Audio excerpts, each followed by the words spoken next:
Hi guys, welcome to our YouTube channel. ఈరోజు మనం వేడివేడిగా క్రిస్పీగా చికెన్ పకోడీ ఎలా చేసుకుందామో చూద్దాం. వచ్చేయండి. ఇప్పుడు మనం మసాలా తయారు చేసుకున్నాం కదా హోమ్ మేడ్ది. ఇది మీకు ఐ బటన్లో అయినా డిస్క్రిప్షన్లో అయినా ఇస్తాను. ఇప్పుడు మనం చికెన్ పకోడీకి కావాల్సిన సామాన్ ఇవి. 1/2 kg చికెన్ తీసుకున్నాం అండ్ బియ్య పిండి, అల్లం వెల్లుల్లి పేస్ట్, నిమ్మకాయ రసం, egg cornflour and oil, salt. First chicken.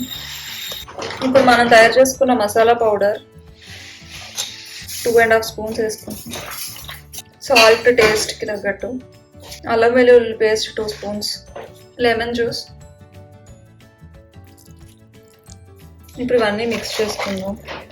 బాగా మిక్స్ చేయాలి పీసెస్కి అంతా బాగా పట్టేలాగా. ఇప్పుడు మనం ఎగ్ కలుపుకోవాలి. ఒక ఎగ్ సరిపోద్ది. బాగా మిక్స్ చేయండి. ఇందులో ఇప్పుడు మనం బియ్యం పిండి వేసుకుంటున్నాం, rice flour, next corn flour. ఇప్పుడు ఇదంతా బాగా మిక్స్ చేయాలి. చికెన్కి కొంచెం థిక్ లేయర్లా వచ్చేలా చూసుకోండి, పీస్కి బాగా పట్టేలాగా. ఇందులో ఒక 2 టేబుల్ స్పూన్స్ ఆయిల్ వేసుకోండి. కన్సిస్టెన్సీ బట్టి కార్న్ ఫ్లోర్, రైస్ ఫ్లోర్ కలుపుకోండి. అండ్ మీకు స్పైస్ ఇంకా కావాలంటే ఇప్పుడు మిర్చి కూడా, చిల్లీ పౌడర్ వేసుకోండి. ఇప్పుడు మనం దీన్ని రెఫ్రిజిరేట్ చేసుకుందాము. ఒక 2 hours ఉంచుకోవచ్చు. 2 hours అయితే మినిమం ఉంచుతాం.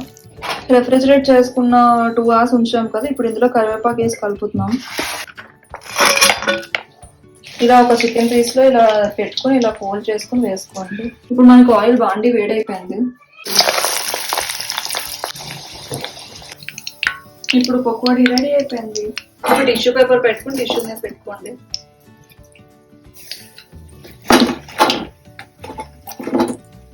వేడి వేడి పకోడీ రెడీ. చాలా అంటే చాలా బాగా వచ్చింది. మీరు ట్రై చేయండి. ట్రై చేసి కమెంట్ సెక్షన్లో చెప్పండి మీకు ఎలా వచ్చిందో. And please do like, share and subscribe to our channel. Thanks for watching.